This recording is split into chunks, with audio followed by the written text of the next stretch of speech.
Nikisha and we're continuing going through the 48 Laws of Power by Robert Greene. If you're new here, welcome. So excited you decided to join us. We are going through the 48 Laws of Power, not so that we can have power over others, but so that we can have power in our own lives and get the things that we want. Although Law 33 is going to put that into question because it's about discover each man's thumbscrew. Okay, let's get started. Everyone has a weakness, a gap in the castle wall. That weakness is usually an insecurity, an uncontrollable emotion or need. It can also be a small secret pleasure. Either way, once found, it is the thumbscrew you can turn to your advantage. Yeah, we're going to get into it, guys. Listen, I'm not the one who made up the book, so don't come shooting the messenger. Let's get into finding the thumbscrew, a strategic plan of action. We all have resistances. We live with a perpetual armor around ourselves to defend against change and intrusive actions of friends and rivals. One of the most important things to realize about people, though, is that they all have weaknesses. Some people wear their weaknesses openly, and others disguise them. Those who disguise them are often the ones most effectively undone through the one chink in their armor. So the way the book is written is that it goes through how to plan your assault, a couple of different principles that will help you with trying to find the chink in their armor, trying to find somebody's weakness, just press down on it. I do not approve of that message, ladies and gentlemen, but I do want you to be aware because maybe you have some weaknesses that you want to understand if somebody's trying to thumbscrew on you. I hate that word. That is such a weird word. Anyways, let's get into it. So the first one is pay attention to gestures and unconscious signals. The key is not only what you look for, but where and how you look. Everyday conversations supply the richest minds of weaknesses, so train yourself to listen. Start by always seeming interested. The appearance of a sympathetic ear will spur anyone to talk. Now that is true. If you sit down and you let somebody talk, they will talk your ear off and they will tell you more stuff than I think they even planned on telling you just because they got so caught up. Oh my gosh, somebody's listening to me. I'm important. So that's how you can get information out of people. But another thing too to look at is that if you ask somebody a question, don't just listen to what they answer, but what do they not answer? That is so key. I have found so much information by asking someone a direct question and seeing how they decide to give me the answer. What is it that they're telling me? What is it that they're leaving out? And through that, not only listening to what they say, but what they don't say, you can really kind of figure out what they mean. Now, I'm not using that to find their weaknesses. No, I'm not. I don't think so. Maybe. I don't think so. But it's a great way to figure out whether or not somebody's lying to you or whether they're trying to manipulate you or maybe they're trying to make you believe something because they don't want you to get the answer to the question that you want because maybe the answer that they want to give you is unfavorable and they won't get the things that they want if they tell you the true answer. So let me just kind of meander all around. So you, as the person here trying to gain power, have to understand, well, what is it that they're telling me and what is it that they're not telling me? Both of those things are important. Let's go on to the next one.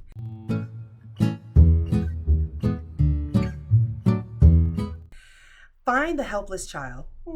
Most weaknesses begin in childhood before the self builds up compensatory defenses. If your victims or rivals went without something important, such as parental support when they were children, supply it. So basically, it's like filling in the gaps. If you found out somebody didn't have a dad, then you can come in and be a dad figure. They didn't have a mom, you can come in and be a mom figure. They didn't get support for their dreams, you can come in and support their dreams. And when you do that, they're going to be unable to resist you because you're filling a void in their life.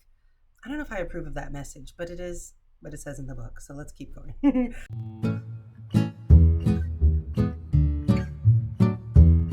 Look for contrast. By probing beyond appearances, you will often find people's weaknesses and the opposite of the qualities they reveal to you. So if they're acting all buff and strong, they're probably like weak and insecure inside. If they're acting shy and meek, they're probably out there just doing the most. So what people are trying to portray to you might not necessarily be who they are in real life. So that's why you're looking at people in totality. What is it that they're doing? Like, are they saying one thing and doing another thing? That means something. Pay attention. So for me, I want you guys to use these laws or use these kind of things to take note of what people are trying to force you to see and what you should actually be looking for. Because I think those are two different things. People are always going to be putting up a front to say, hey, this is what I want you to believe about me. And what you're looking for is, well, how does that contrast with how you act or how you speak or the things that you do? So all of those things come into play when you're trying to figure out whatever it is that you're trying to figure out. Because I don't know what you want to find from these people. But that's what power is understanding the landscape that you're dealing with so that you can maneuver and get the things that you want. So take that for what it is. Okay.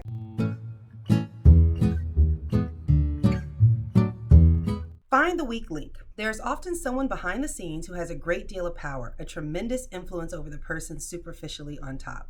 These behind the scenes power brokers are a group's weak link. Win their favor and you indirectly influence the king. So if there's someone in this person's life that is very important to them, if you get on their good side, you're going to automatically have favor with the person that you're dealing with. So it's like that inadvertent way of getting around that person. Like, I'm not going to deal with you directly. I'm going to deal with someone that you love and respect, because if I get their love and respect, I'll automatically have your love and respect. So just look into that. Are people coming into your life and they're trying to like friending all the people around you? Why is that? What is it that they're trying to do? Just question everything. Just why? Why? Because that will help you to see what people's motives are. And that's really what I want you to get out of this. Because that's really all we can get, unless you want to be one of those people, which I'm not advising for. I'm not going to do that. Okay. We want better for you. I want better for you. Okay. Who's we? I. Yeah. Anyways.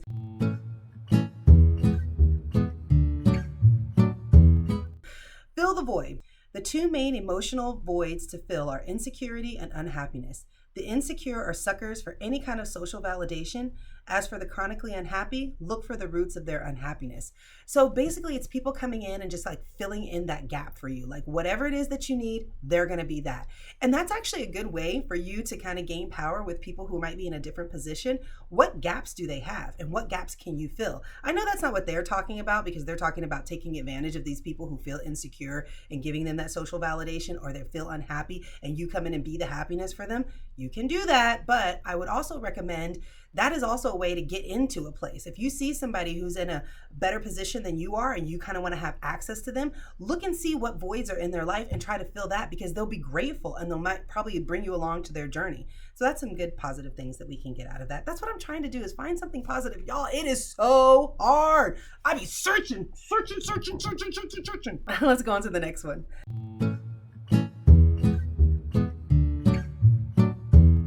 Feed the uncontrollable emotions. So basically, when you find someone who is super emotional, like get in and just feed into that and let them just go crazy. You know, that's the one thing I don't like about sometimes when you hang out with women. Like, you might be upset about something, right? And instead of your girlfriend giving you really great advice, sound advice, and saying, hey, listen to this, here's some other sides of the coins, they'll be like, yeah, girl, he was like that. Oh yeah, you should do that. Yeah, just go ahead and leave your family. It's like, calm down, sis. Like, don't feed into those emotions. And I think that that's a problem, because you might have just been in an emotional state and needed somebody to kind of bring you down to ground and just have a great conversation with you, lay out all the facts, and maybe give you a perspective that you weren't thinking of. But when they feed into your emotions, they really are getting that power over you, because maybe you didn't want to leave that man. Maybe what he did wasn't that big of a deal, but you were just so emotionally charged about it, you didn't know what to do. So when people come in and they're just feeding that, look at how they're having power over you, getting you to a place that you didn't want to be. That's why it's always good to set back and reflect. Like, I wouldn't even have those conversations with your girlfriends until 24 hours have passed. So you can let the emotion of what's going on pass through you. And now you can actually like present some facts and talk to people who are going to be a little bit more rational, not people who are going to rile you up. I'm sure that happens with men too, but I'm a woman, so I'm just speaking from a woman's point of view. Anyways, let's move over to the reversal of the law.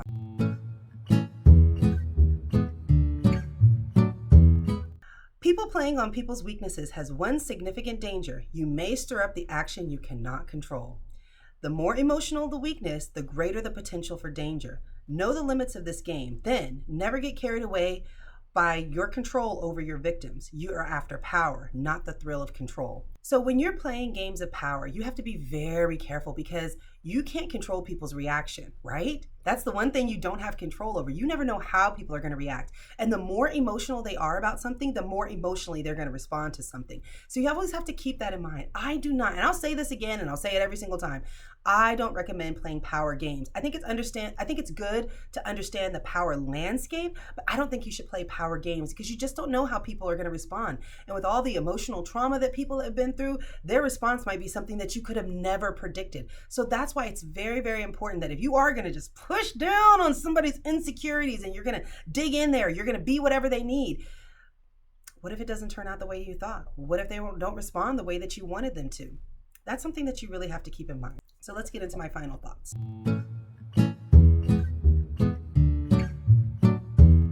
Okay.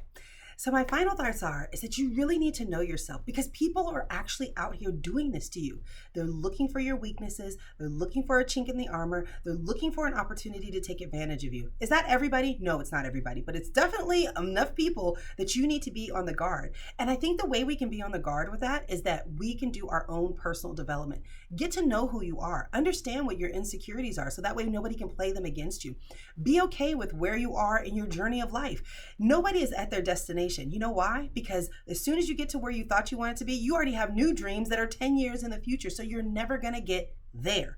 You're always going to be in progress. And so that means that at any given chance, there's something that you're going to be insecure about. There's going to be that imposter syndrome. There's going to be that feeling like you're not enough. And there are people who are going to be out there playing on that. But if you're not trying to sit up here and hide it and just saying, this is who I am, this is where I'm at right now on the journey, and I'm okay with that, it's going to be a lot harder for people to really dig into your thumbscrew, because now you're like, I don't care. Yeah, I am like that. Yeah, I'm not quite there. Yeah, I'm working on that. I'm trying to get here too. I'm trying to do that. When you kind of have that attitude, it kind of takes a lot of the power away from people, because now they can't use something against you, because it's like that Eminem movie, 8 Mile, where it's like it was really hard for him to have a comeback after Eminem just spilled all the beans on his whole life. So then I was like, what are you going to say? And he was like, I don't really have anything to say, because you were owning it, because you said, this is who I am, this is where I am on the journey, and I'm okay with me. And I think personal development really can help you get through with that. So I definitely recommend that you get to know yourself, so that people cannot take advantage of your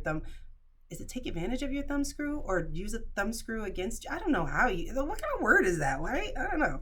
So anyways, that's my thoughts on Law 33, but what are your thoughts? I would love to hear your comments. Please leave them below, and make sure that you like, make sure that you subscribe, and make sure that you share this with a friend, because maybe they have a weakness that you see other people playing on, and you don't want that for your friend. No, you do not. And I will see you next time with Law 34, which is be royal in your own fashion. Act like a king to be treated like one. Ooh, I think I like that. Okay, we're going to definitely get into that next time. See you guys next time. Bye.